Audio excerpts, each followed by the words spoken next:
Hi there, gallery members and new viewers alike. Thanks for tuning in for this latest edition of Gridiron Gallery. If you haven't seen my channel before up until this point with new videos, recommend you like this one and subscribe for more. We got plenty of content on all your favorite football leagues. And for those gallery members out there, thank you as always for tuning in. Really can't appreciate you enough. Now, on to the show.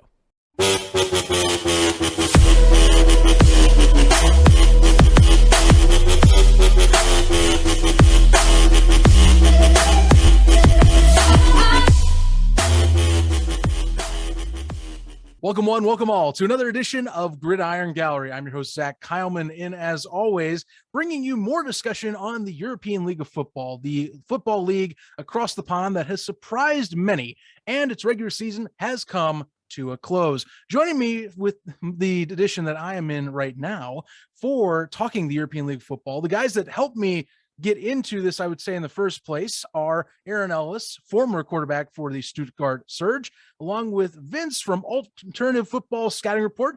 For those of you that may remember, we started off the season kind of preparing for it with us three, and we're going to finish the regular season discussing at least the end and into the playoffs as that, and maybe a little bit more for what could lie ahead coming into 2022. Gentlemen, thank you for joining me. Thank you for giving me any thoughts and knowledge and just a little tidbits on the side throughout the year. All three of us have kind of experienced the league, I think, in different ways as we've gone. I mean, one for crying out loud played six games for Christ's sake. Seven on a team. Seven. I got to get that right on a team. So obviously we have a little bit of a mix of just how we viewed it. First off, before I go, Aaron, how are you feeling? I know that your season kind of ended prematurely. So yeah, I'm feeling better. You know, with that last game against Cologne, getting that concussion, and then I didn't really come out of the game, but I think that was because I know who I am as a person, and that's a stubborn person. Mm-hmm. And even if I'm hurting, I'm not coming out of a game. But not coming out of the game and taking more hits, it didn't help. But when we got knocked out of the playoffs and the last game left, I got checked out by a couple doctors, and they all said the same thing, that I probably shouldn't be playing in this game. So it was just, sucks. I've never missed in my career, 13 years of football, never missed a game because of an injury. So that was my first one. And, it was tough to watch my guys struggle and not be able to assist and, be on the field them and help. But, the brain comes first, man. I don't want to be a drooling mess when I'm 40. Right. And of course, with the focus on, concussion-based injuries, we don't want to be, you want to be safe with that. Obviously we now have so much knowledge on the effects. I get it. I would be taking the safe precautions as well, especially since you're trying to play several more years of football anyway, absolutely, at the top, at a professional level. So I completely get it. Vince, how are you doing, man? It's actually been longer since I've talked to you. Yeah. So how's life like for you, and at least watching the league? It's good, man. It's busy. There's so much football on all weekend long. It's impossible to stay on top of it because there's like 20 games on every fucking day. Sorry. Very true. There's like 20 games on every day, and it's I'm just trying to watch them is a lot because there's like always 5+ on at a time, but it's good time to be a football fan for sure. Yeah, very true. Yeah, it's been a good time. Still PG-13 podcast because he only used the word once. Let's see how many see if he uses it again. We're 5 minutes in. There we go. I might pop it the second time by accident, there we go. But I'll try not to. Now, well, it's okay. I didn't need it. I didn't need anything. Anyway. Guys, as I mentioned, of course, in the lead in, the regular season's over. We are into the playoffs right now, and we will get into touching on that and making some predictions. I want to focus in on the last game that was crucial of the year, the thing that really decided the final spot, and one that I thought was a pretty solid game. It really did come down to the wire. There were chances for at least the Kings, who were trailing at the time, to take this one. Panthers eventually pulled this out. They are now the 4th and final spot. And for those that are wondering, in the playoff scenario, who's going to be facing who? Well, in one side, you're going to be having the Galaxy taking on the Centurions for the second straight week in a row after they got shellacked they're in their own right, for crying out loud, 45-7. On the opposite side of the bracket, the Panthers clinch. They are going to take on Hamburg, which is quite an intriguing matchup since those contests have been close as all hell this year. I would think that's, to me, the game of the week. I'll keep going into that more so. But for the Panthers to even get here, we had to see the Leipzig Kings with a rejuvenated Michael Birdsong come in, help lead that team to 3 straight wins. It's tied 7-7 at half. And then things kind of get, well, at least wonky in terms of how the Panthers produce. My last point before I let you guys talk is I was surprised that, for a number 1 overall passing offense that the Panthers had, they leaned on the run to the second half to open up some potential. Now, it wasn't saying that passing, of course, Lucas O'Connor is going to have his own numbers. We know this, but a lot of opportunities that the Panthers had to pull away in this contest actually relied on that front 5 and, of course, their ability to run down the field. Absolutely. I definitely, I couldn't watch it live because, we had our game and I was up in the stands cheering on my team, but I watched the whole game afterwards, and Michael Birdsong is a friend of mine, and he is a hell of a player, hell of a football player, and he really helped take that team to the next level. And just watching that game, it was one of those where it just seemed like things just weren't going anyone's way for a lot of it. Like it wasn't necessarily just poor execution. It's one of those games where things are just not going well for anybody. But then, Wroclaw was lucky enough to pull away with those 2 touchdowns and then hold on to it for the rest of the time. But that almost comeback in the last 6 minutes of the game, I was like, man, this is typical like Kings fashion right now. And I was honestly a little shocked that they didn't pull it off, because I definitely thought they were going to get that win. In my opinion, the Leipzig Kings are the most improved team in the league this year. Going from 1-4 to 5-5 to finish. Yeah. 5-5, with that last game to make the playoffs. Like I thought they were going to take it, but hats off to them on a great season. Everyone on that squad, but that Panthers pass attack, like you said, it didn't happen a lot that game, but it's still very dangerous, especially with the new receiver addition, Turpin. Yeah. Yeah, I think a big thing that's been the defining change, I guess, for the Panthers. They had a couple losses there between the Galaxy, the Sea Devils, and then they lost the Centurions as well. And yes, I'm not sure if Herndon got hurt or if they had just released him. I think he was injured, and they let him go. And they were like, I can't pronounce the French running back's name properly, but he was doing really, really well throughout the season. And then once they finally gave him like the main starring role as the lead back, he just took over, and he played, especially in that game. And then being able to free up space to bring in a player like Turpin, like, oh my God. If you haven't been watching alternate leagues throughout the year, Turpin has been the headline of now 3 leagues, because FCF, he tore it up. He was one of the, he put up crazy highlight reels almost weekly. Oh yeah. And then same in the spring league for the Sea Lions, he had like at least 3 touchdowns between like 4 games, 5 games.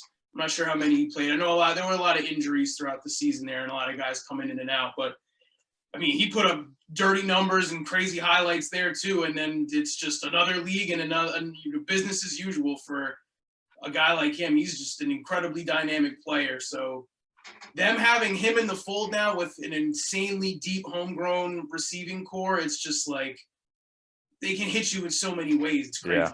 Yeah.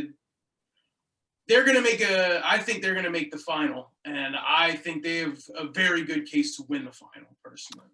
I think so too. And it's for them, it's been a tale of really, I would say for two halves, at least you have a 10-game season, 5 each, I felt like at least early on, and I was worried that they were going to be fading away at least mid-season. For some reason, I think Turpin changed the offense up to where it's it's kind of feels almost unstoppable, and it's one less chance that you have to rely on O'Connor being kind of a gunslinger.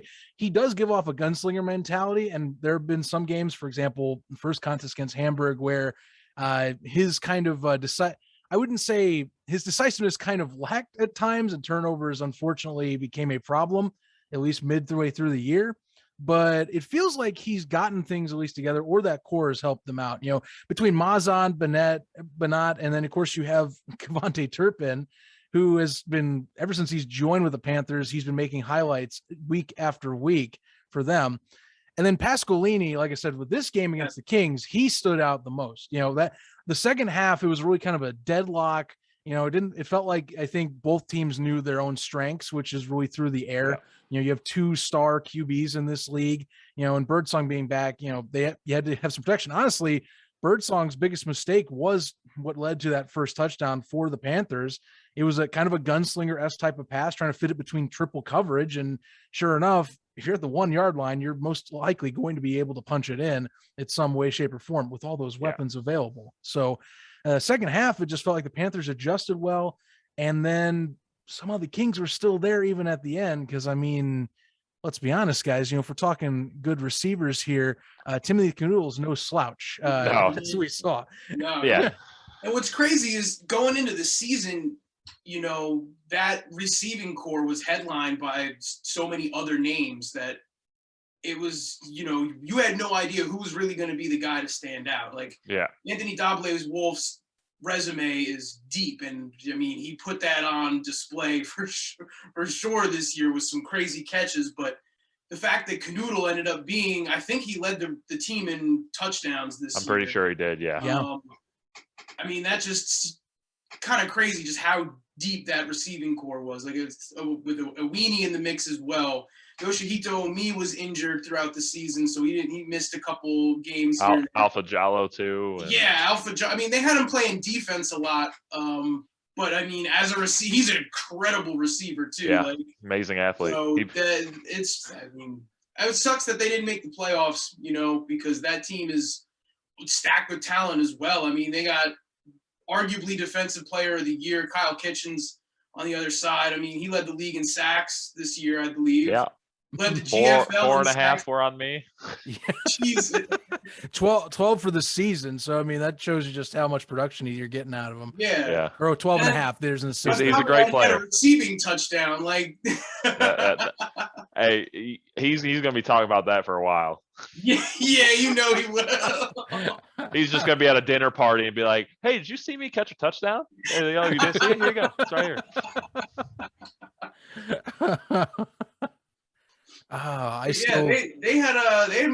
The Kings had a great run. It sucks that I think it would have been a different season with Birdsong healthy the whole year.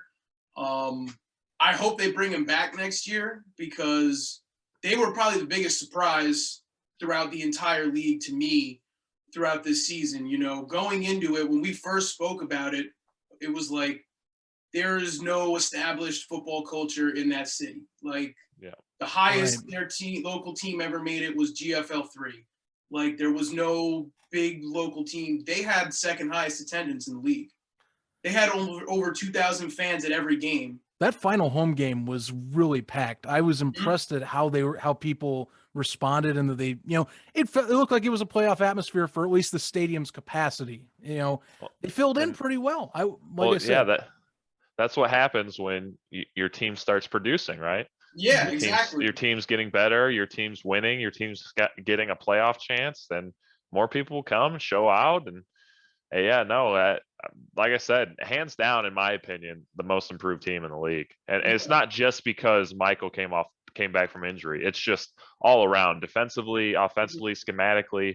Because Michael was calling a lot of the plays on offense too, and just the improvement, especially out of that O-line play, because those first two games for Leipzig's O-line was a rough time. Mm-hmm.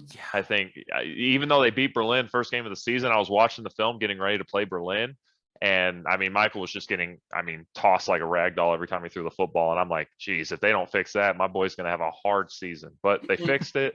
They improved. And it was great that we had some really good competition in that North Division right there. That was great to see. Right. And I don't think Michael's done either. I'm wondering, I think he'll come back. The way, just talking from him 2 weeks ago, he liked Japan, but I think, with his life now, he wants to be closer to really his family in the US, as well as, working around his girlfriend, I believe. And if it's his fiance, I'm sorry.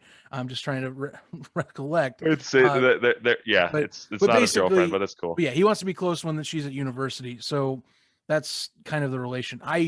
I expect him fully back, whether it is the Kings, whether it is he'll most likely be back. And I would not imagine any scenario that the coaching staff doesn't do everything they can to bring him back. Yeah. That would just be silly. So I'm sure they're going to bring him back. He's going to get paid well, and then the Kings will be a really good team next year for sure. Yeah, I could see them bringing back most of that core, of those imports. They had a really strong class of imports.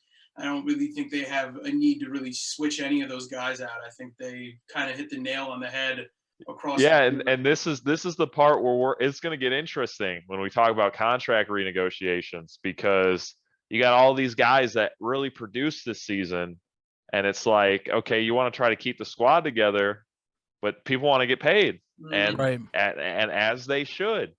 And from what I was led to believe, salaries should go up every year. Yeah. But the question is, can you afford to pay a superstar team like that? Like the Kings, for example. Dable Wolf, Timothy Canoodle, Alpha Jallo, Michael Birdsong, Kyle Kitchens. They all deserve to get paid after how they performed this season. Mm-hmm. So it's going to be interesting to see if we see some guys go to different teams purely off of contract things, not necessarily wanting to leave or not. So that'll definitely be interesting. Yeah, it will definitely be. I actually will let Vince here hit this next point as we're talking. We'll kind of transition into just looking back at the season in general. My understanding, at least, and I know you have some stats, or at least have been trying to look into this, Vince. Viewership wasn't too bad, at least for these games. I've heard it was decent for pretty much the majority of the regular season games, and that it was being received really well as a product. There was a point, I forget which time in the season, but there was a point where the Prosibium Max streams were hitting over 115,000 views, concurrently, only for one age, the 14 to 49 age range, which means that there's even more, older than that. I mean, I guarantee the viewership from 12 and under isn't great, but you never know. But yeah, that's huge compared to anything else across Europe. You tune into any GFL stream at any given point, the highest I think I've seen all season was 5,000 on one of the big streams. Now that doesn't count their Sport One, the actual they have one actual game streamed on TV.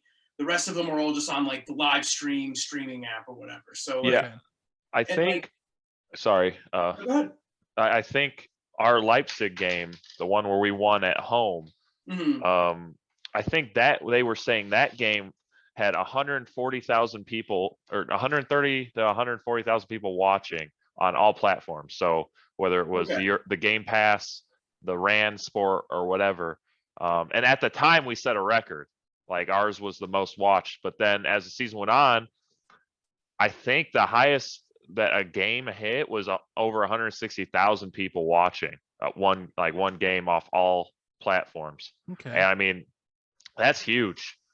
Looking at the CFL viewership compared to that, we're on track. The ELF's on track, especially in its first year. And if you just keep building that product, I'm sure it's going to really grow. Like I said, it's blown away my expectations. So for a continent that's not preferring American football, that to me raises some eyebrows. We're talking with the example of the spring league of all sakes, with that limited production that got 440,000, but that's the US. Just the fact that there's 130K, to 160 at max tuning into these, and for good contests that's better than some XFL games were before COVID hit. Absolutely. Yeah, absolutely. The last one of the day or whatever on FS3 or whatever. FS3. that's Yeah. besides the point. But yeah, like viewership was really good. Support, I mean, across the board was incredible. Attendance wasn't always reported. There were a few weeks, but the league average was 1,760 per game, which that includes COVID restrictions in the beginning of the season where some like Berlin only could bring 400 to the fans to the home opener Yeah. and whatnot. So that's better than the GFL average from 2019 without any coronavirus whatsoever, which was 16,000. Now, you look at their top teams, it's very different because, you know, there's 14 teams, 16 teams between the whole league, and there's a lot of teams that don't even pull 1,000. But like the fact that, you know, 1,600 was the average, that's probably a good mark for just European attendance in general. Like even over like Stockholm Mean Machines. I'm trying to think where I don't know how big crowds were for you when you were in Denmark. Like 800, 700. Yeah, and like for the big games, it might be a bit more. Like so across the board, I mean that's really impressive. The Panthers led the league with 3,600, which is honestly surprising. Love their stadium. Yeah, that's a really big stadium. Love that stadium. Yeah. I mean, man, I'd love to get out there someday. That looks. Well, it just has that older vibe. Like I feel like it's an 80s. They got the like, racetrack Olympic around track, the whole thing you know? too. Mm-hmm. But yeah, and I mean, you look at like it's just not even like a big city, but I mean, they're just so well established for how many years of dominance they had in the Polish league. To just their fans come out strong and heavy, and then yeah, the Kings were second with a little over 2,200. I mean, I was very, very impressed. I already said that a little bit before of just like still the fact that they were able to bring that many fans to a completely new team, and there was no like culture of like, hey, you know, we all mobbed out to these games. Like everybody mobbed out to Universe games, so they're all going to Galaxy games. Mm-hmm. Like you look at like the Elmshorn Fighting Pirates who aren't around anymore, or like even the Kiel Baltic Hurricanes, all in the same region as Hamburg. There's a lot of like strong attendance throughout the years there. So there's a strong football culture in Hamburg. So they didn't have crazy numbers, 1,600. So they just hit that average. I think that may have been like at a limited capacity that just never changed for COVID restrictions throughout the season. I mean, the Galaxy had a really impressive run too with just a little 2,100. And then, you know, you guys, the Surge, a little under 1,500 per game. Yeah, the first game. Well, the first two games is what killed it because after the COVID restrictions lightened up, we were getting like 2,000 people at those last three home games. Yep. Over yeah, I have all the numbers. Yeah, exactly. That week 5, you guys had 2,000. It was I mean, that's a whole lot, you know, compared to everywhere else across Europe. Like, you don't get those kinds of crowds on a regular basis. And the fact that it's a year one in the middle of a pandemic. Yeah. And what's almost a brand new team, you know? I mean, they had the Scorpions history and how there was the whole club splitting prior to the season. But, you know, you can't guarantee that every single fan is going to be there. You don't really know that. And it's like, it's just very, very impressive, you know, across the board. Even Berlin, who had very, very tight restrictions throughout the season, once they moved to a larger stadium for the end of the year, I think just because of scheduling reasons, still brought over 1,000 fans to the last home game, I think. And, you know, the Dragons had pretty solid still as well. Everyone was above 1,000 across the board. Yeah, well, that's even better. Yeah, that's great for the first year. Been way, way, way higher. Their first game 2,500, but by the end of the season, they got moved to like a smaller stadium, and they were capped at 333 people. So their last two home games only had 333 people. But they would have had a much bigger crowd throughout the year as well. I mean, especially with if you know Madre London's going to run for 200 yards and 3 touchdowns. I mean, even if the team loses, you know you're going to at least have a show. Yeah, so, absolutely. Mike. And, I want to talk about this. The Dragons in general, I think, were the biggest question mark and biggest source of doubt, I think, going into the season. And even in the beginning of the season, they had some really rough outings for sure. But the way that team rallied throughout the season and matched the level of play, even though they didn't beat the Sea Devils, they didn't beat the Galaxy, they took both of those teams to the last second. Yes, they did. And they did pull absolutely. off the upset against the Centurions. And I mean, that was a lot of people doubted that a whole Spanish team would be able to do that. And a lot of people will still doubt, okay, well, for future expansion is kind of how I'm teasing into it a little bit. When you go into a country that doesn't have a team at that level, you now have a blueprint of how to get a team ready to compete. Of just like, all right, like they had a solid core of players from the Badalona Drax that they took in. They had a solid core of players from the Osos Rivas that they brought in, and then just the best players from and then they brought the core from the Spain's second league team that Zach Edwards was on prior to, the Pioneers, and then just, the best players from across the rest of Spain.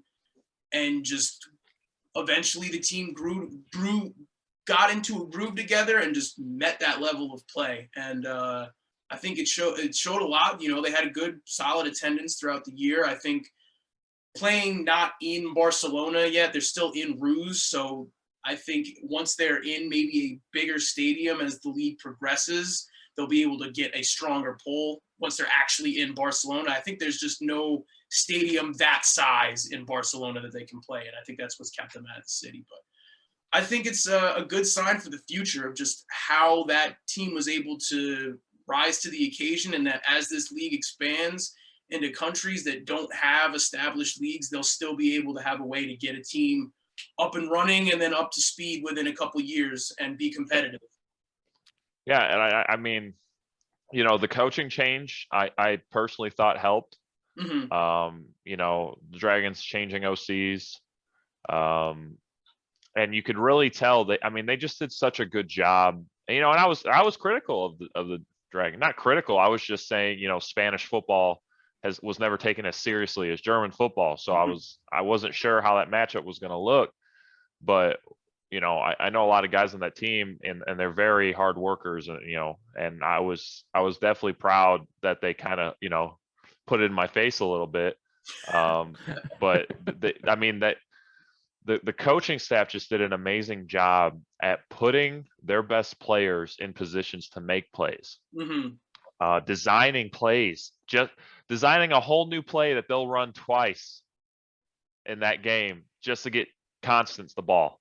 Right. Yeah. John Constant, I am now like, anytime that man gets a chance to have the ball or is taking a kickoff, I'm like, all right, something special is either going to happen, or it's going to be like, it's going to at least help in some case to try and keep the Dragons in this game, Well, and see, that's why they improved, because they looked at what was going on. They said, what do we need to fix? And they said, who are our best players? We need to make sure we find ways to get them the ball. And you see it in every game in the second half of the season. They're running like some nice pass concepts, like not just average, for everyone that knows football, we know what the average base pass concepts are.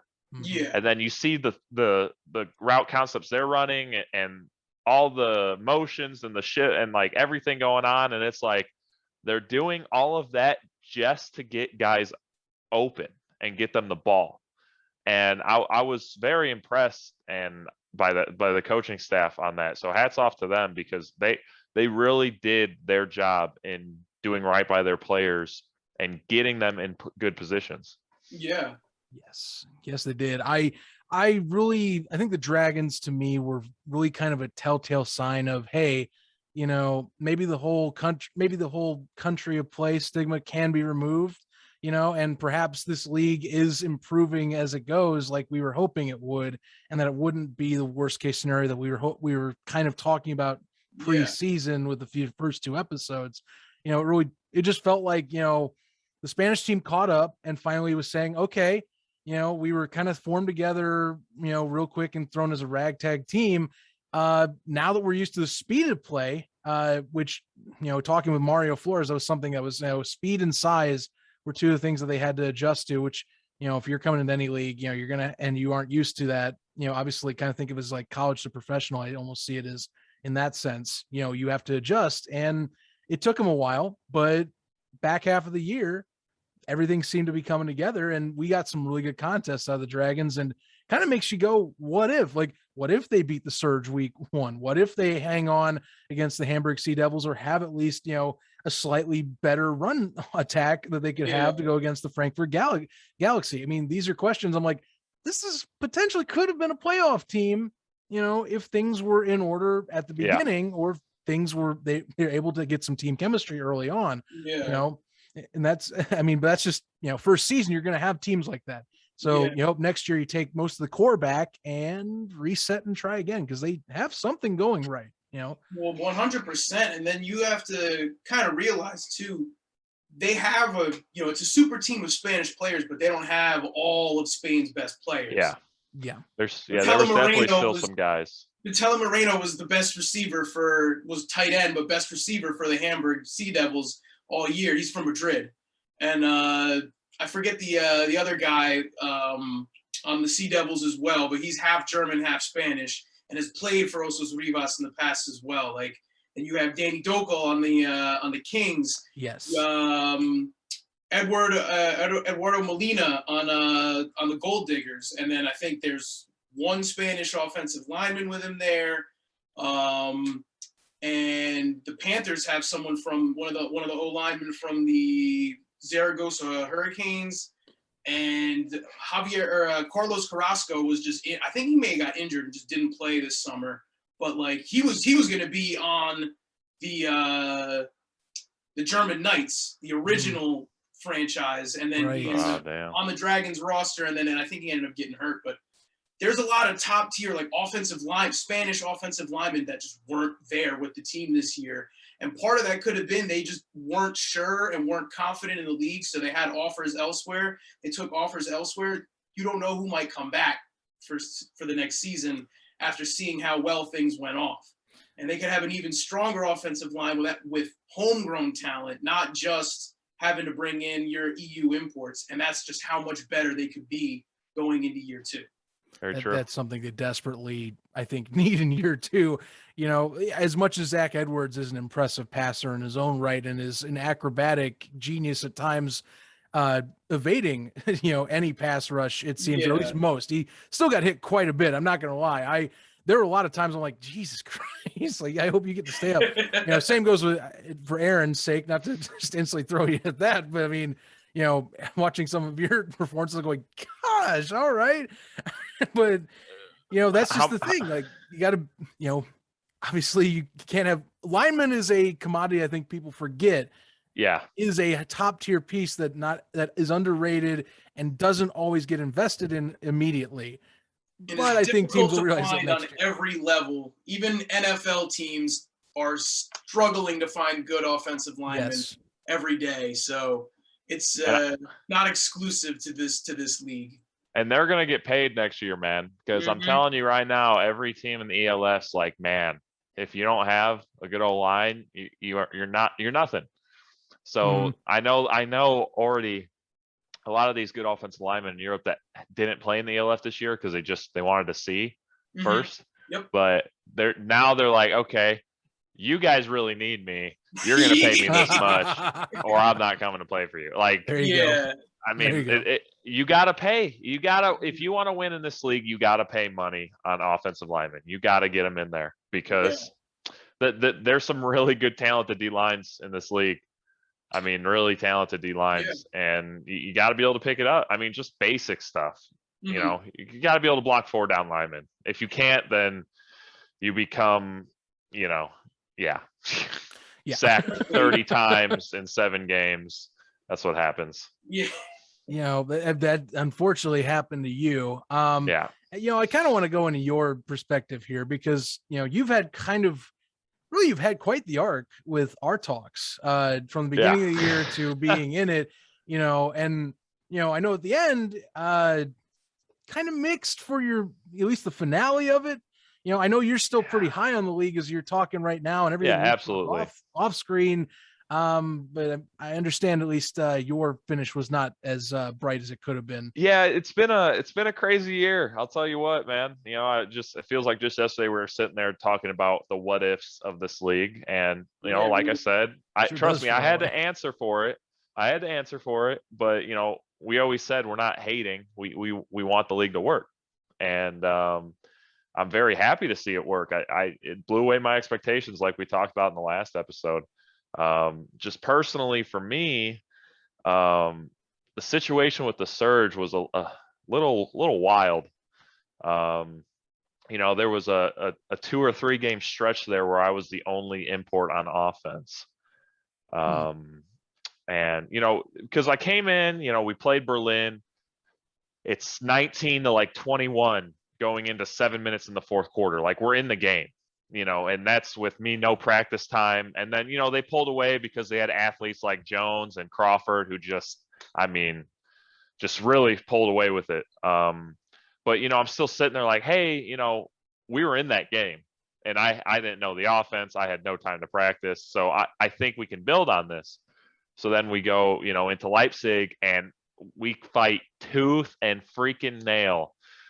But we got that win by 3 points, and then we're sitting there. But then that's when Dave, my American tight end, tore his MCL, and so then it's like, all right, we got a bye week. So now we got a bye week. Let's fix some things. You know what I mean?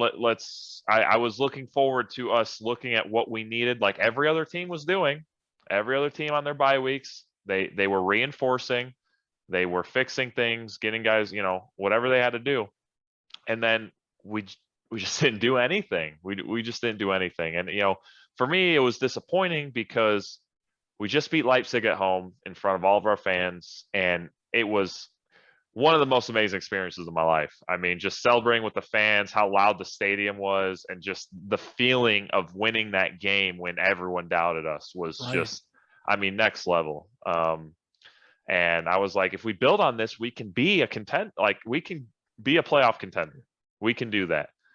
And we didn't invest in anything, and we didn't bring in anybody. And then we played Frankfurt. And we played Frankfurt when I was the only offensive import on the field. And as everyone knows, that game went pretty rough pretty quickly. I'm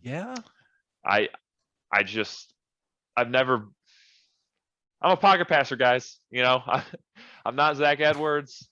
I'm not Frank Sullivan. I don't have the speed. I can make plays with my feet when I need to, get first downs, but I don't have that agility that I can just keep running around all game and make plays. That's just not who I am. I'm a pocket passer, and I know who I am. I'm good at what I do when I'm given the opportunity to do it. But, that Frankfurt D-line was just something else, man. They are very talented up there. And that game ended pretty bad. Then we go into Cologne, and we're like, okay, we're tied. We're both 2-2. Yeah, we're both 2-2. No, the Cologne game was before Frankfurt. Sorry, concussion. Yeah, but yeah, that Cologne game, we're 2-2. They're 2-2. This is for the second place in the division. A big game, and just we just struggled early trying to run the ball when we can't run the ball. And then by the time we started throwing it, I had me and my receivers, a big shout out to Paul Steigerwall, because he really showed up that game. 24-year-old, played GFL 3. We call him Too Tall Paul. Nice. I'll tell you what, he really stepped up that game, and we had a great day throwing the ball in the second half, when we decided to throw it. But we were just, for all the lack of weapons we had, we were just too vanilla. Our offense was just so vanilla. I've never experienced a game, and this happened 3 games in a row, where I'm talking to the defense coach after the game, and he's telling me, your guys' offense was kind of like the easiest thing for us to scheme in my career, because we weren't dynamic. We ran ISO, we ran power, we threw hitches, we threw fades, and that was it. And me and my teammates, we wanted to try some innovation, and unfortunately, the offensive coaching staff didn't see the need to mix things up and try new things. And, it's still my job to do the best I can, and put us in the best situation I can. But it was a rough season, man. And it was frustrating because it didn't have to be a rough season. You know what I'm saying? We had, even with our youth, we still had guys that had some talent. And if we would have just reinforced a couple spots, changed some things up with our game plan, I really truly believe we could have been a 5-5 team that was right there banging on the playoff door. I mean, we were beating the Centurions 9-6 going into halftime, or 9-7 going into halftime that second game, where we're 2-7. No, we're 2-6, and we still have a chance for the playoffs. And it's just in that second half of that game. I mean, I was concussed, so I don't remember much of the second half. But from after watching it, we were just too predictable on offense, and it was pretty easily shut down. And I think it's a shame, but I think for me, the personal things I'm going to take away from this experience was, if any Surge fans are listening, you guys are by far some of the most amazing people I've ever experienced in my life. I mean, playing for you guys, in front of you guys, on those crowds, it was a true honor and something that I'll always remember. And my teammates, man, it's tough asking a 19-year-old kid to carry your offense as the star receiver. It's tough to ask him of that, but we have guys that worked hard and wanted to win, and they gave everything they had. It's just, unfortunately, we didn't put ourselves in good situations. But I love what the ELF is doing. I'm still thankful for my experience, as rough as it was on my body and my mind at times. But I'm looking forward to seeing how the league grows. And, I hope to be back in the league again, whether it's, next year or the year after that, whatever. I think I can be very successful in that league, being put in a good situation, a situation that fits my style of play. I'm a pocket passer. I don't need forever in the pocket, but I need a pocket. I need something I can work with, and, coaches that respect my opinion. The biggest thing, from the standpoint of the Surge, and, this was the biggest thing I had to talk to the general manager about, was there seemed to be a lack of professionalism and respect when it came to coaches speaking to players.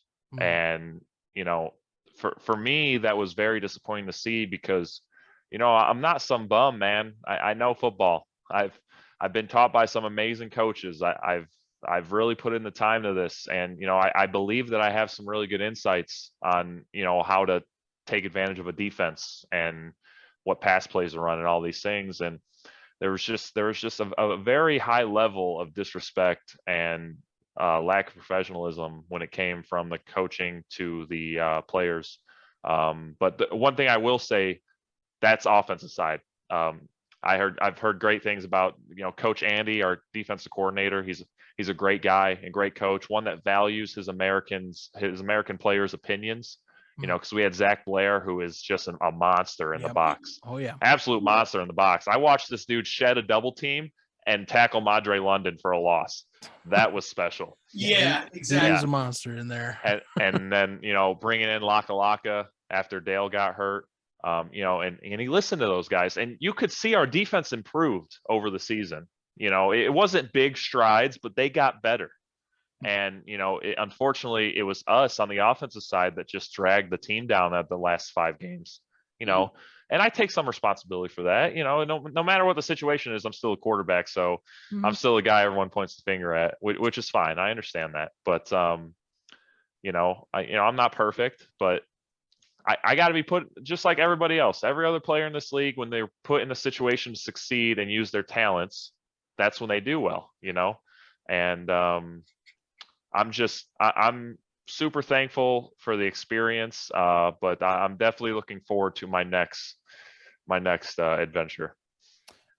Hey, we're excited for you there. I actually am curious, really, as a last point on this, because the Surge are really known around the league as kind of the youthful team. I mean, youngest team in the ELF. So I kind of wonder, I mean, does that, the way you're talking about the coaching, it almost sounds like high school type of like, hey, we know better than you type of thing. Follow our system. Like, cause I know if it's a youthful setting, 19, 20-year-olds, that's kind of one thing that also comes to mind. I'm like, well, geez, that sounds like back when I was in the high school age, I guess. But I can partly agree with what you're saying, but in my we played for the same offensive coordinator, Zach. No, I understand that. Coach Hill. And I'm good to talk about that. Coach Hill, even in high school, I didn't experience this. I mean, Coach Hill coached me hard. I mean, he yelled at me, he grabbed my jersey, he mother effed me, and he did all that. Vince, he's right. That's there was still he digged into me. I'll tell you what, man. But there was still a level of respect. He cared about me as a human being. Right. Like he had my back no matter what happened, but he just believed in my potential. That's why he was pushing me so hard. Whereas we're in a situation where that's not the case. They want to run their way, and if you don't execute what they want well, and it's not a good fit for you, then they just blame you for it. I got you. And my whole life, learning from some of the best coaches I've ever had in my life, championship coaches and just great people, I've always learned as a coach, you go with what is good for your players and the team, not for what you want. And, for me, when I'm a coach, it's always going to be, I'm going to put my players, my team first. Doesn't matter what system I prefer the most or what I want to run. I'm going to put them in the best position to succeed. And then I'm not going to blame them if it doesn't work. I'm going to take responsibility as the coach, but I'm hoping, because it is young. It's a very young team, but there is a lot of talent here. Marcel Dabo, Louis Geyer, Paul Steigerwald, Reddy, we got some Marvin Pludra, the young tight end. On defense, we got more DB. Running backs too. Yeah, and there's a lot of talent. They just need to be fostered. And I hope things change, and I hope they get the coaching that they need and deserve, because those are my guys, man. I mean, we went through fucking hell together. Oh, there it is. Shit. There it is. We went through hell together, man. Dang it. Nah. Damn. Hey, R-rated. This is R-rated now. R-rated now, yeah. we went, keep on pushing it down. went through. I mean, how many teams do you see running the power I 80% of their snaps, man? Out of all of them, no.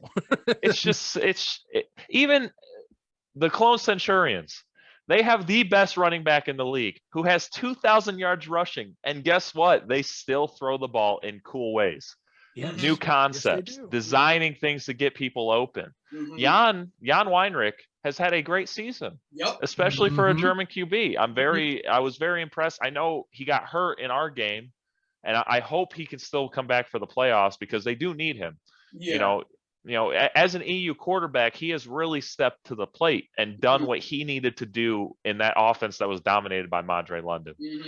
And they're not running power I every play. They're not running ISO over and over and over again. They're not running run schemes. They find so many different ways to get lanes open for him. And they're not running stretch on 3rd and 10.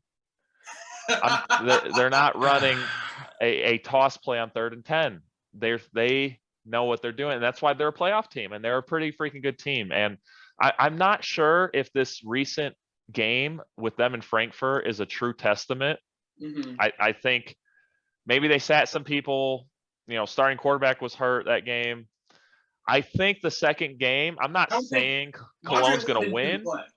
Oh, yeah, I mean, there are actually a lot of guys sitting too. I mean, we're even talking Jacob Sullivan wasn't even in for the Galaxy, for crying out loud. So no, Galaxy's backup German QB ended up going off in that game. Yeah, I did see that. Good for him though. That was fun. He's young too. He's like, I think he was like a Junior Bowl champion MVP like 2-3 years ago or something like that, and had like one backup season for the universe coming into this year. So yeah, they knew there was nothing to play for, and I'm not saying Cologne is going to win, but I think it's going to be a much better game. Mm-hmm.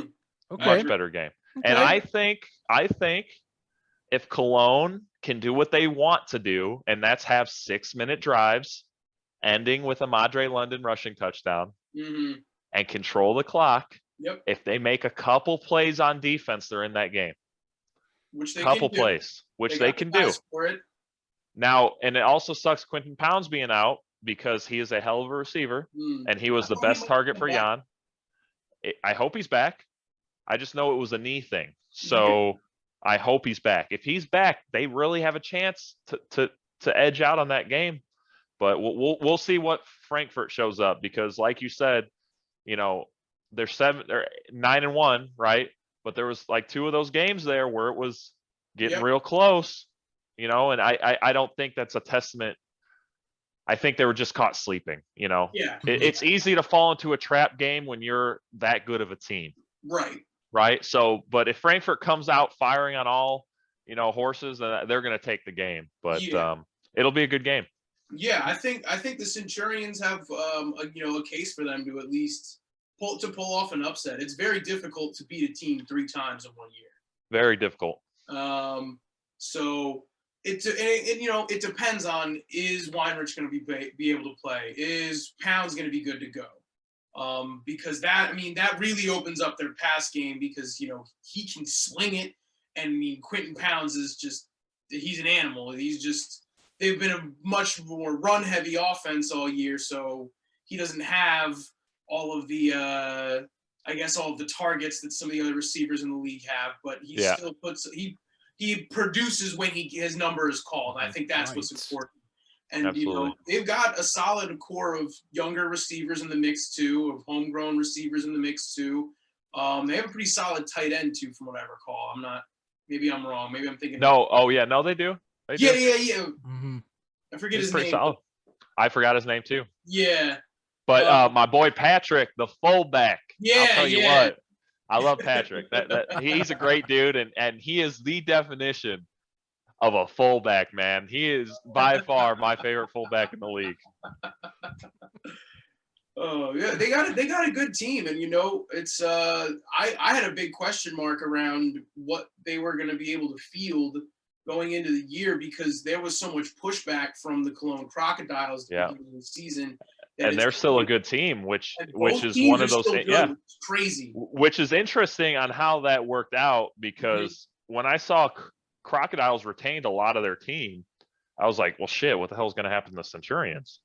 And now I think they're both literally sitting at like a 5-5 record or something and going to the playoffs. Yep. It's kind of wild. Yeah, right? It is wild. What are the odds? I think there's just that strong of a football culture in Cologne. They tapped a lot of players up from the Cologne Falcons, which I think were playing in GFL 3 most recently. But that was a lot of their offensive line. Their offensive line's been playing great. Oh yeah, 100%, man. That offensive line is talented. You'd expect a team, pulling so many regional players like GFL 3 and lower into their team wouldn't be ready. But I think it's just a testament to how strong the football culture in Cologne itself is, which the original Centurions played a part in. And I just think that the history of the Crocodiles there's players that had came from the Crocodiles program but had not been there for a few years that signed with the Centurions. I think that's where I got a couple of their star receivers from. Dudes that had been playing in other teams around the GFL or whatever since then, so that it didn't affect the Crocodiles, and they were able to, build a strong team. And the fact that they have, still a relatively young team, it seems, going into the future, I think they're just going to be another long-standing contender. I think that this league is just going to keep building contenders to just match the level of play. Let's get those predictions out of the way. I got Frankfurt winning 35-21. Okay. I'll agree with that. I think I'd agree with that. I think a 2-score victory is about the same, but give me 28-14. Galaxy's defense has been something else. I mean, phenomenal. we focused a lot on Hamburg to start the year, but the Galaxy have really kind of overtaken them and the rest of ELF in terms of just shut down defense on all phases. I think you are going to see at least Cologne get their way. You know, they're running team first, and they can do just enough through the air to get some points on the board. But you know, the Galaxy have really come together second half of the season to really I would say they've shown their force, and you know where they stand as the best team right now in the ELF, in my opinion. They are beatable, but all around the top contender. Yeah, easily. Yeah. All right, so we got a 3-peat for Frankfurt winning that. Let's go talk about our boys in the North. Here we go. Division North now. We got Hamburg against the Panthers. Now, I will start this off by saying Hamburg's defense ain't a pushover defense. It's a solid defense. Not at all. Okay, and that last loss they had to the Panthers, I don't think it was necessarily that they were playing bad. I think the receiving core is just so deep and talented all over that you're going to cover Turpin, but then everyone else is going to kill you. You know what I mean? Right. Mm-hmm. So I'm not sure if the secondary, which it's a good secondary, don't get me wrong, but when an offense has that much spread talent and they spread the ball very well, like you see in the top 10 receiving leaders, there's like 3 or 4 Panthers guys. Yeah. 4 guys over 500 receiving yards. That's insane because they spread the ball really well. And I think they have a great offensive coach there who puts Lucas in good positions. And like you were talking about that gunslinger thing, I don't think Lucas has ever been in a situation, I'm not sure, I could be wrong, but I don't think he's ever been in a situation where he's been asked to throw 40 times every game. So I think that's why he was having some of those slopes. But I think now that he's kind of getting into it and he's got guys like Turpin to really take the top off, I think I personally, in my opinion, I think the Panthers are about to go to work. Well, you know, I think we also touched back like how the Dragons were catching up. You know, the Panthers really were the best set of the teams outside of Germany to come in and really make a mark. And those early contests, especially that first meetup against Hamburg, they just ran out of gas. You know, I think it was a team that was like, well, we can take care of these lower level German teams, but like, if we're talking the cream of the crop, you know, we need to improve our own right. You know, adding Turpin in helps, but I think they adjusted to the competition, and the back half of the year, at least the final 3 weeks, you know, you're seeing a roster that is now at its best in the right time. Yeah. And let's take a look at the numbers. Okay. In 10 games, Lucas has thrown the ball 390 times. Jesus. That's averaging 39 attempts a game. I have thrown the ball 160 times in 7 games. He has thrown the ball more than double than I have, and only 3 more games more. So yes, he had some turnover issues, but when you throw the ball that many times, it's gonna happen, man. Yeah, it's gonna happen. But I mean, the numbers are just, I mean, it's all up there. What I think that speaks out the most about his numbers is the completion percentage. You know, when you throw the ball 390 times, it's not going to be the highest completion percentage you're going to have, but completions per yards, he's doing pretty good. And I see, this is my prediction. I might get some flack for it because I got some boys on Hamburgs, but I'm sorry. This is just how I feel. I think the Panthers are going to win by 3 scores. I think it's going to be 3 scores. I think it's going to be like a 35-14 game. Wow. I wouldn't go that far. I think Turpin is going to go off. I think they're going to get 2 very easy big touchdown plays.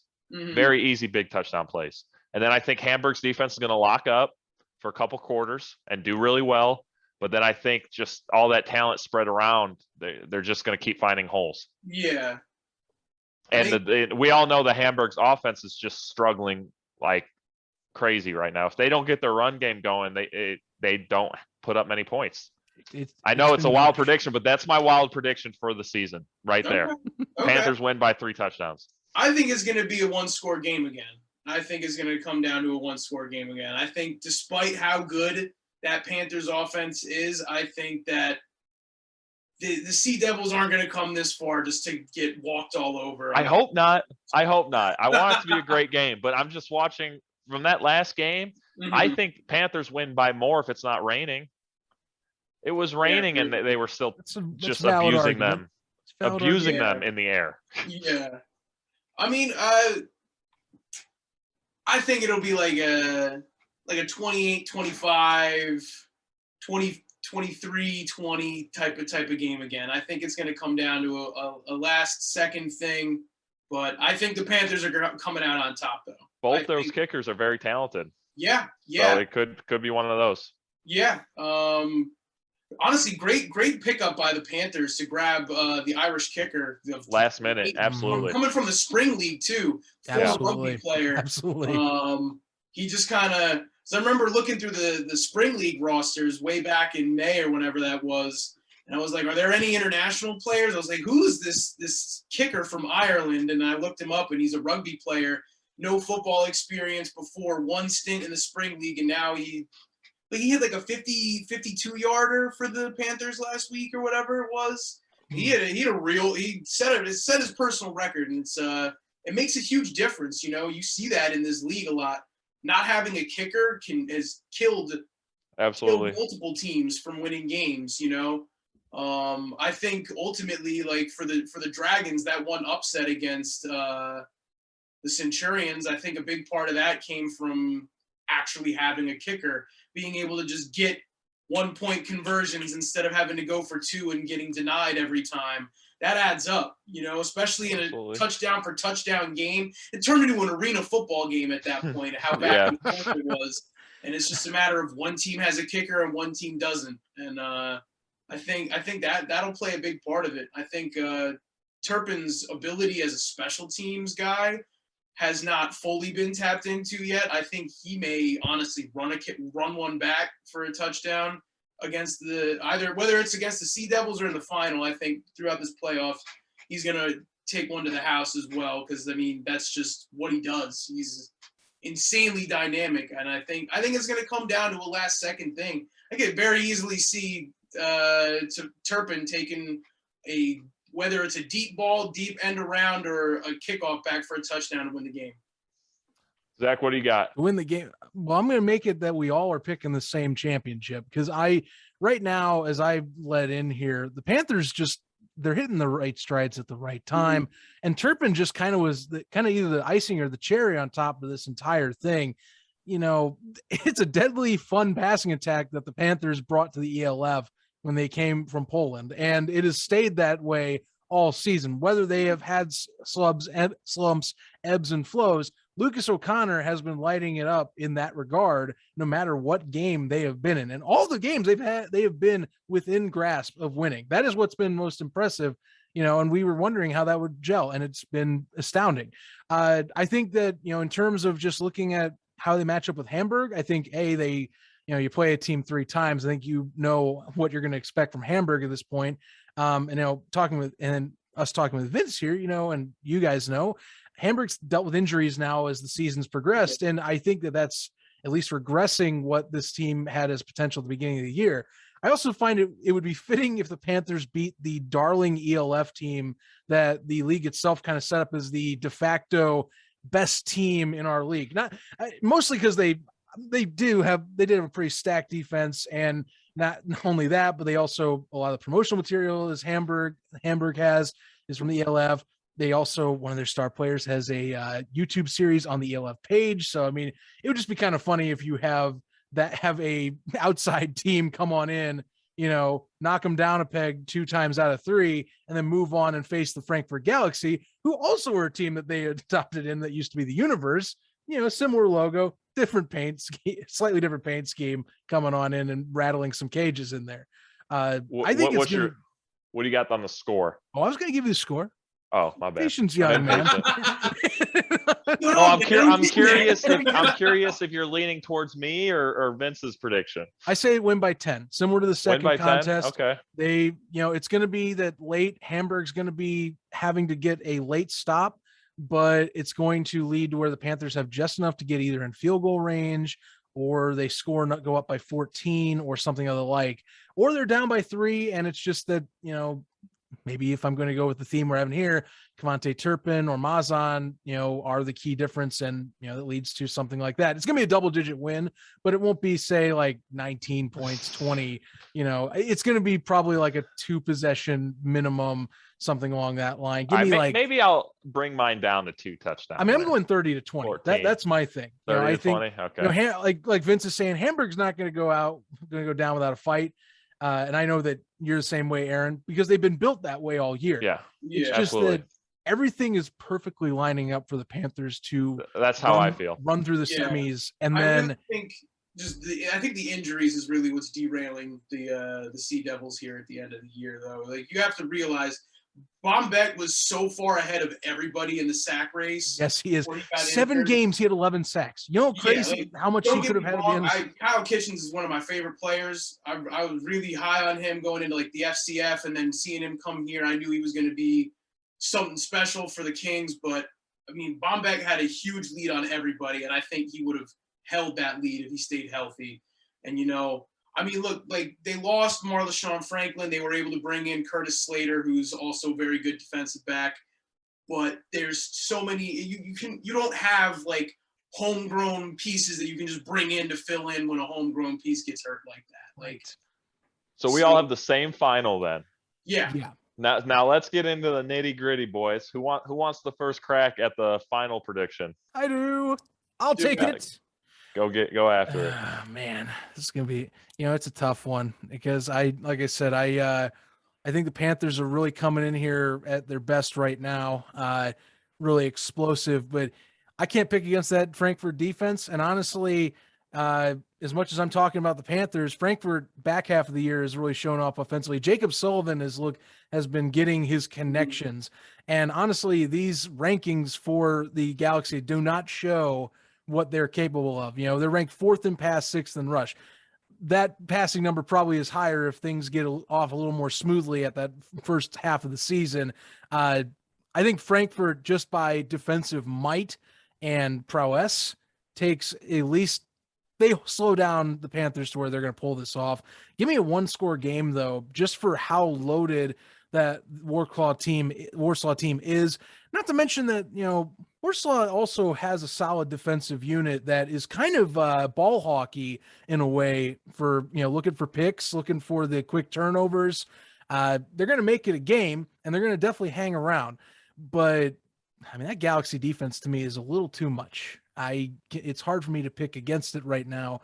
And, I don't see it going maybe more than at least a 1-score contest. Give me something like 24-20 as close, but I think it's, we're talking best built team, and I'm usually a guy that picks best built. The Galaxy have it all right now, as much as the Panthers are playing the best football around the league at the moment. All right, I'll go next then. So we'll let Vince be the tiebreaker, because this is how I feel it's going to happen. I feel like Frankfurt might walk all over Cologne, maybe in the semifinal, and it's not going to be really a game that tests them. So I think they might come into the playoffs a little cocky, maybe a little too sure of themselves. Okay. And I think the Panthers are about to come into Hamburg and beat them decisively. Maybe not by 3 scores, but they're going to beat them in a way that you knew the whole game they were in control. Even if it's only by 10 points or 2 touchdowns, you're going to know in that game that they were in control. And I think Panthers are going to come into the championship game feeling great, feeling confident, and the underdogs. And I want to see an underdog win. Yep. I want to see an underdog win this whole thing. Nice. I got the Panthers winning 21-17. Okay. I was going to say 24-20. For who? For the Panthers. That's what the way he implied it. I mean, that's what I'm saying. I think it's bold of you to assume that the Frankfurt Galaxy's kicker will make 2 PATs and a field goal in one game. Yeah, that's fair. I mean, that's fair. I think that it's going to be a tough game. I think it's going to come down to the wire, but I think the Panthers are going to pull it off. I think the momentum is in their favor.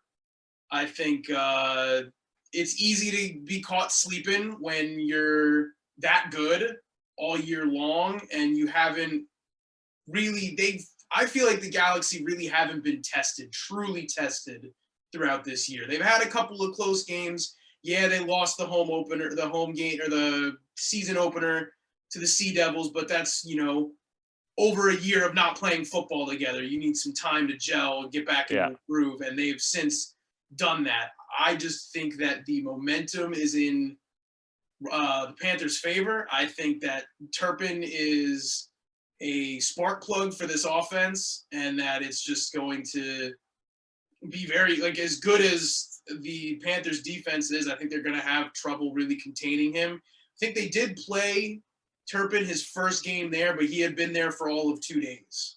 Yeah. 3 days. Right. I think now with a whole, month or so, however long it's been since he got there, now really gelling with the offense and being such a huge playmaker for them, I think he's going to put up numbers against them, and I think it's going to come down to the wire, and I think that special teams are going to be the difference, and that the Panthers have a significantly better kicker, and I think that may honestly end up being the difference in the game. It leads them to winning. We will see. I mean, keep in mind that last contest was a 36-7 shellacking from the Galaxy. So it was raining. It was okay. It was raining. They're a pass fair. offense. Let's everyone calm down now, fair. okay? But hey, we're talking about how they beat Hamburg in the rain. As we've seen, they've since updated and upgraded their run game and have absolutely. Yeah, but that Hamburg rain was a sprinkle, dude. That Frankfurt rain, that's vicious, dude. The rain there is ridiculous. So man, it's gonna be a good game, guys. I'm excited to watch that. All in Dusseldorf. And remember, that's not gonna be in Frankfurt, so they aren't gonna get that Frankfurt rain. Well, it'll be in front of 10,000 plus fans in Dusseldorf, Germany. I'm excited to see that on TV. I'm excited to see what production they put together for everybody to watch. Yeah, that's gonna be awesome. I think it's gonna be more than 10,000 by the time it actually gets to it. I think there's a lot of people that are just gonna wait until it's this weekend. Let's go. Let's do it. Well, I keep seeing tomorrow. Let's go. Let's buy tickets. They keep opening more seats. I know they just opened standing room seats too. So I imagine you're gonna have walk-ups that'll buy a standing room ticket, that are used to a soccer atmosphere, and they'll just be out and they'll be up in the higher up bleachers or something like that, taking that in. I'm looking forward to it, and I think others are looking forward to it not only for the game, they're looking forward to it for the league trying to throw more news in our face and surprise us, because it's been rumored, I think, all year that this is the game. They're going to announce that, Dusseldorf is going to get a team, and they're going to take, that's going to be one of the expansions that we're bringing in, and they're going to do it during that game or like pre-game or something like that. They're going to announce it. And it's been that talk. And then of course you got London that was already announced way back at the beginning of the year. It feels like forever ago. And people even sometimes I think forget that London was announced. We're like, well, hey, we already know London's there. It's not even. Was it officially announced? It was the commissioner himself said in a press conference in Hamburg that they were going to put London. Right. Okay. Yeah. Go ahead. My fault. Yeah, that was, see what I'm saying? It's been that long, but yeah, seriously. It's been forever since the beginning of the season at times. Back that way, but London's confirmed. Dusseldorf is rumored-ish. Vince, you've and then of course we have Vienna that is the new wrinkle in all this. I don't think Dusseldorf's going to get it's going to be the rain fire when they come back, but I don't think that they're going to get another German team for 2022. I don't think that's going to happen. I think it's oversaturated, and I think that the league knows that they need to bring teams from other countries in, across the board, not even just one German team and a bunch of other ones. I think the only thing I could potentially see is that they did say that there was a possibility of the Ingolstadt Dukes coming back, or Praetorians. Coming back for 2022 after they dropped out, but I don't know if that's going to happen. We'll see. I think that London is all but guaranteed, because on top of Asume saying that London is happening, the London Warriors themselves, from what I understand, have said we are playing in the ELF. And I think they're going to be rebranding as the London Monarchs, because once they sign with the league, they'll have access to the name rights, because the league has the rights to all of the old NFL, Europe, and World League team names. That's where the Surge name came from. It was the Sacramento Surge in 91 and 92. And I think that's the first expansion team we're going to see. The Vienna Vikings, I'm like 99% sure is happening. Because if Vienna comes in the league, dude, without imports, they're already a championship contender. Yep, exactly. And then you add the fact that they can sign 10 European players. And I don't even think they would. They wouldn't. I think they bring in barely signed any. I think they bring in 3 Americans and maybe 1 European, and that's what the team they're going to ride with, and they're going to be a championship contender with that. Exactly, which is crazy, but it's almost guaranteed. Like, they said that they had talks with the league, that positive talks with the league. They said within 2 weeks we will give you our decision. So probably with like half of a week from when this airs, we'll know whether or not it's true. The AFL is bringing up 4 teams from their second division for next year. The championship for the AFL has been the Vikings and the Swarco Raiders every year for like a decade plus at this point. Nobody else ever even makes the championship. There are a couple of the other teams, Graz Giants, Danube Dragons, they compete. You know, Danube Dragons did pull off an upset against the Swarco Raiders this year. So did the Prague Black Panthers, but that was in the regular season. Didn't matter in the playoffs because the Swarco Raiders won out. Speaking of which, I think the third team is going to be the Swarco Raiders. If Vienna joins, I feel like Swarco has to. One follows the other. Because if Vienna leaves and it's just Swarco, and then it's just going to be Swarco in the Austrian league. But if they both leave, they're both going to play competitive ball, and then the Austrian league is going to be much more balanced. It's going to be wide open, and you have to look at it with the way that the Panthers left what was the LFA and became the PFL for this year. The PFL had an insanely competitive season. Even though the Archers went undefeated, they did not just like blow everybody out every game like the Panthers did. It was good games, yeah. They were good games. Some games came down to the wire. The Lowlanders were very good. The Falcons, the Taichi Falcons were really good. And even like the Rebels and the Warsaw Mets, not winning a whole bunch of games, they were still competitive games. Like, it was an all-around competitive league. Like, I watched almost every single PFL game this past season, and every game was great, you know? And part of that was because the Panthers were no longer around. They were playing in a higher level league, let all of the other teams play against each other, and it was a competitive league. Attendance was great. It seemed like almost every game had a whole bunch of fans, even with like COVID restrictions still, like they were still hitting their caps because, oh my God, even if we're only 2-3, we might actually win the championship because it's actually open. It's a real possibility. You grow the fan bases in all these other teams in your league when everyone actually has a shot at the championship for once. True. Right. Very true. So I think that the Vienna Vikings inevitably say that they're going to play in the ELF because if 4 more teams from the secondary league are coming up, one of those teams is the Vienna Vikings too. They're going to play their first team against their second team in the same league? No, they're not going to do that. True. I think they're leaving for the ELF, and I think the Vienna Vikings too will play in the AFL. And I think if that's the case, then I think Swarco Raiders will have no choice but to join them because what's the point, you know? Yeah. You're just going to win and you're going to beat up on everybody, maybe get upset in the regular season a couple times, and then cruise to another championship. Yeah. So I think that when those two leagues sign, those two teams sign, you add in the fact that the viewership has been so strong. You add in the attendance being so strong. It is going to be very, very, very easy for the league to sign even more sponsorship deals and things like that, to get more money out of sponsorship deals, more money out of streaming deals.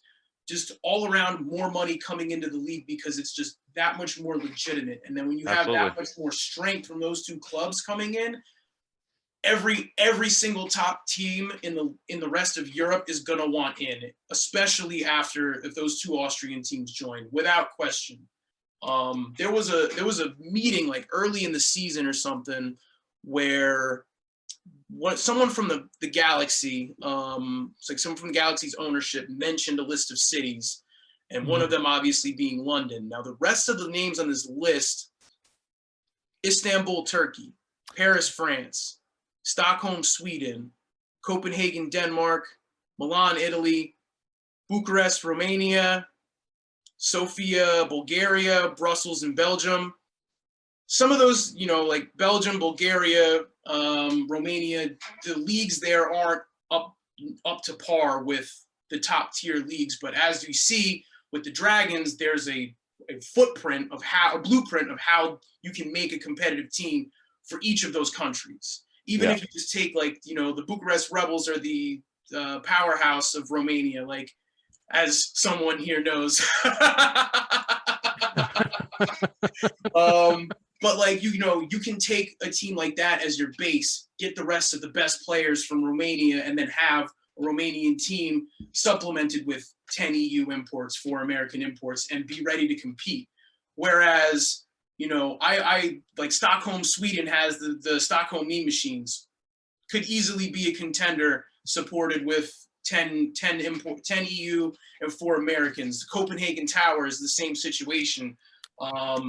There's 2 teams in Turkey that in Istanbul that can come between the Koç Rams and the Yeditepe Eagles. I'm just bad with names sometimes, but they got strong teams in all of these cities for the most part, and I think that just about any of them at that point could be that 4th spot, that 4th guaranteed spot. I think out of all of them, I think Paris is the most likely, in my opinion. I think just because if you look at the strength of the French imports across the ELF, I think that there's just that much stronger group of talent from France that a French team would be one that could be put together and compete in like a quick turnaround of a year, and be like, bring in someone like Anthony Doblé-Wolf, Vincent Buffett, the D lineman from the Kings, handful of other guys, the Panthers running back. There's a lot of great French players across the league. I think a team in Paris, would be the most likely for the 4th. I think just because of how big of a city it is, and just how strong the French talent has been across the league. Well, Nasume also has a connection to Paris too, so, or at least the French football system itself. So add in that little fact, and there's a lot of pieces that could line up there, from that sake. I do remember that rumor, or at least the discussions floating around about Istanbul and some of these other cities as well. I like those places. Paris, to me, like I said, if we're just talking like, let's get larger markets, more eyeballs right away, why not just go there? I mean, that to me, Exactly. And it's a city that it instantly comes off the tongue and makes it sound like, oh, the European League, it has Paris, exactly. It has the premier French city has a team. Yes, I too will definitely be watching this. Exactly. I want to see that. And London's in it now. There must be some good football in that, and that market. I think part of it too is they only want to go into cities with big markets, right? Because there are teams across Europe that can play at that level of competition, but they might not get the call because the city is such a small city. And part of me thinks that Swedish Hall Unicorns need to be in this league because they are Europe's premier team, in my opinion. Been seeing people want them there after this year. I think that the Unicorns are going to win the GFL championship, and I would like to see them play the ELF championship for the de facto best team in Europe, because both sides of the coin can make the case. I think the ELF has a stronger competition, but I think the Unicorns as a club, are just top tier. Just GFL president would never allow that. Did you hear how much they're charging people to be able to enter the GFL again if they play in the ELF? Wasn't it like 500 euros? You have to pay like a 700 euro re-amateurism fee Oh my to god! go back into the GFL if you played in the LF. That's lovely. And a lot of people are doing it.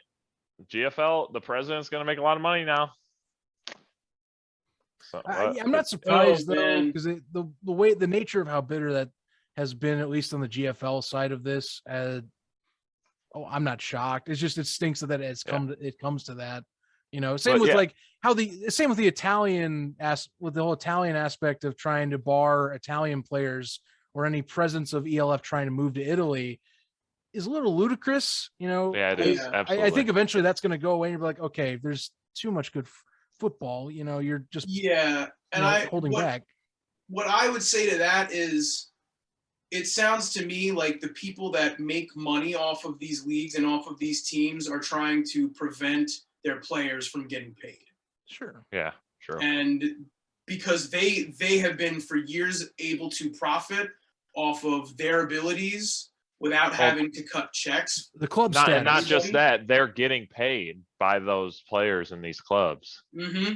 So they lose a player. The other way around, they don't want it. So they're just going to make a whole bunch of arbitrary reasons as to why it's bad for their league, when in reality, it's just bad for the people up top's money. Yeah. And that's really all it is. But I hope that, the ELF will pretty much kill that. You can't go to war with a league that pays its players. You just can't. You're not going to win. But I agree with all your expansion opinion and viewpoint, and I think those will probably be the teams that are coming in, and I think next year is going to be pretty exciting. Yeah, for sure. Sure. I'd like to see more than 4 teams. Honestly, I think it's a possibility. I hope they don't rush the expansion too much to where it hurts the league. Yeah.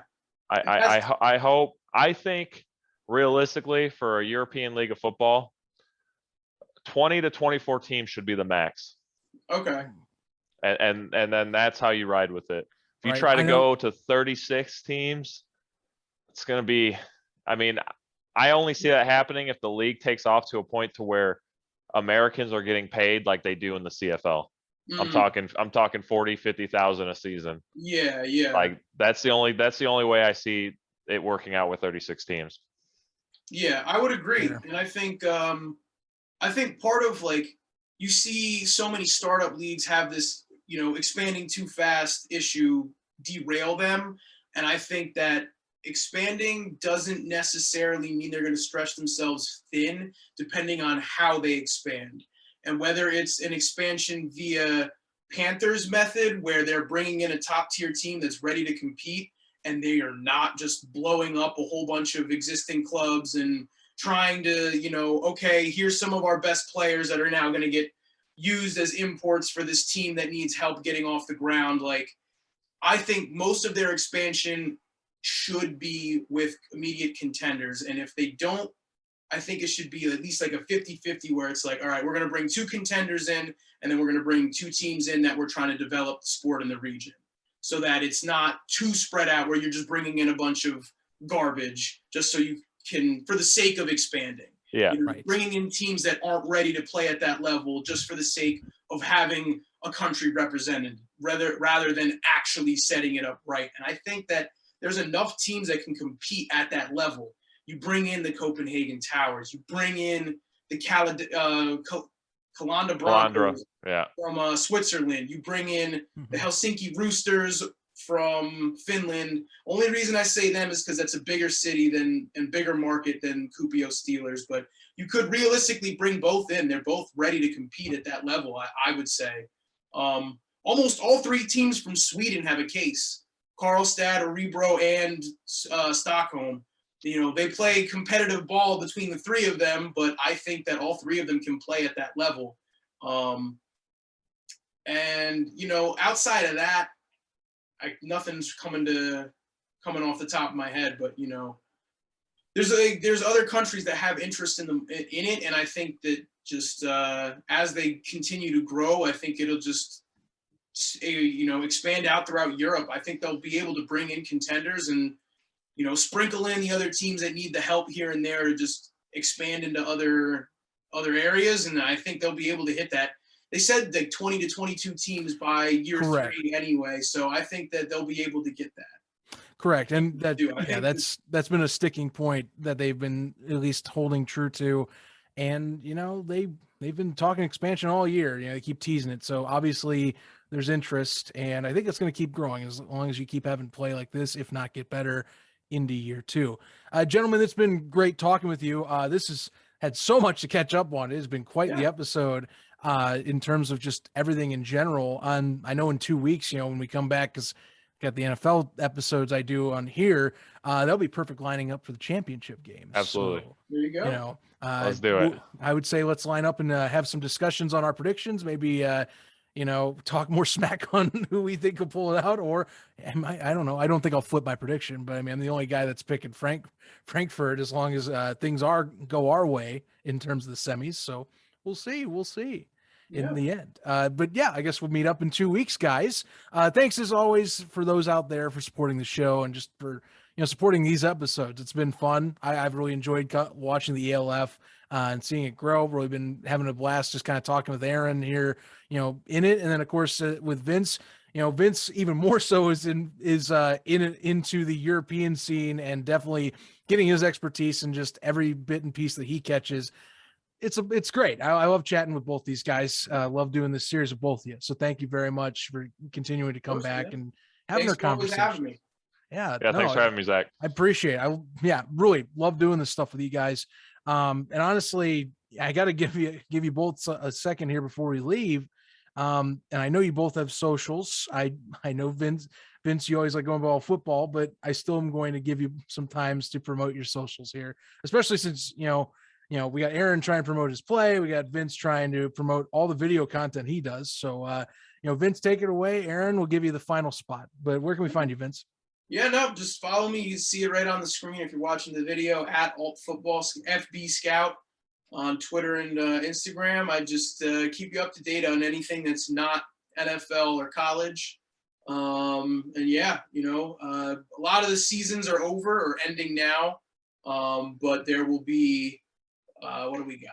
We got Romania, Japan. We got Romania. Romania is looking to be pretty interesting. There's a good amount of imports on different teams. I know well-known DB, kick returner, wide receiver, running back Davion Young is on the Locomotives, and they just won their first game like 56-0. They have a pretty solid team. I know that young club, the Murez Monsters, brought in a lot of guys from the fresh off a Ukrainian championship and a handful of guys from Hungary as well. So, and I know you got your team. I know that right now there's no imports currently, it seems. We got an American linebacker.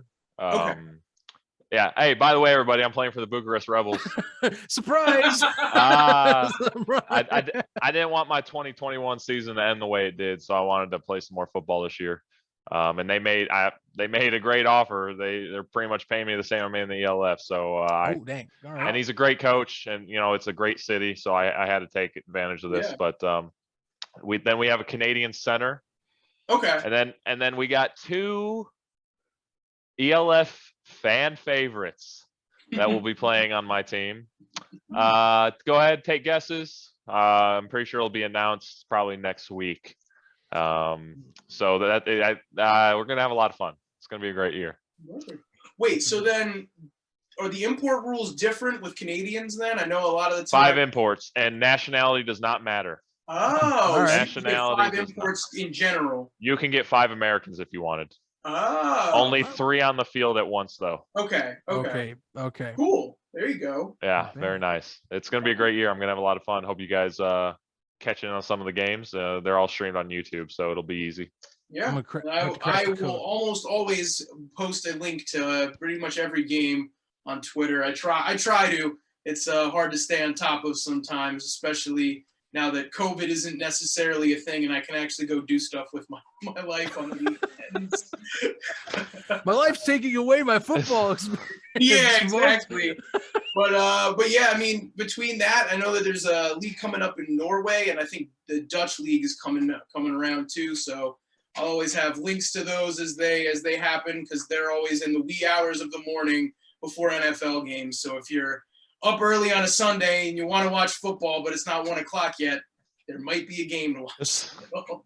Interesting. Yeah, for me, you can follow me on Instagram, Ellis_15. I just want to send a message to all the Surge fans, all the ELF fans, all the players in the ELF that have reached out to me and just given me your kind words of support. It's really a blessing to have you all in my corner. And I'm thankful for, all of your guys' support all season long and just for my career in general, and also Zach, Vince, thank you guys so much for your support this whole time. I'm truly thankful and blessed, and I'm excited to see where my career goes after this. I'm excited for you too. Watching you in Romania, it's gonna be something else. You get a little more playing time, so that's great to hear. And I'll get to crack the code here on the 2 ELF guys you're playing with. I'll get it. Probably off show just to save it, but I'll know. Both of me and Vince will know at some point. But I'm excited for you, and honestly, for those listening or watching, I'm excited for the ELF, as we've all, I think, have said. Yeah. Anything that we had doubts on at the beginning of the year, it's been shattered. In 12 weeks, they have done what many alternative American leagues have not done in the past 5 years. They have taken less than a year, put a league together, made a quality product, and it's going to finish with a championship game. It's going to be loaded with people. I didn't think it was going to be possible, and nor did the rest of us, but they're pulling it off. And that's a blueprint to me that you need to start asking Patrick Asume and company over there going, how do I form a league the way you did? Because it's stupid, insane how 6 months it turnaround turned into this. So for you guys out there, let's keep enjoying. I'm going to keep building this league up. It's just, it's a blast. So. I'm really excited for what the future brings. I think to you, Aaron, just, even though the season didn't go the way you guys wanted it to, you and everybody that are part of that Surge team have created part of history, and that this league is going to change what American football in Europe is. And I think every single player, every single coach, every single team that was a part of this inaugural season, even the interns that were helping them run their social media page or whatever else they were doing, have all created, been a part of history, of the growth of American football in Europe to new heights that have not been reached on a homegrown level, and as opposed to the NFL Europe. I think that the steps are being taken to bring a European league to that level. Yes. I'm excited to see what it turns to, for sure. It's going to be great. And we'll be talking in 2 weeks, it sounds like. We're going to be discussing at least the semis. We'll be talking about previewing the championship once more, just with a new perspective, and maybe a little bit of other tidbits that we come across as well. And who knows, maybe we'll get another player on here as well, and we'll have like a 4-person discussion. We'll find out. It's going to be an ELF episode in 2 weeks. I guarantee it. For Aaron Ellis, for Vince from All Football Scouting Report, I'm Zach Keilman saying so long. Thanks for the support all year and for following us on this journey. Stay tuned. The Gridiron Gallery Podcast. New episodes every Friday on your favorite podcast platforms, YouTube, and premiering first, as always, at 11 a.m. Eastern, 8 a.m. Pacific, only on UnhingedSN.com.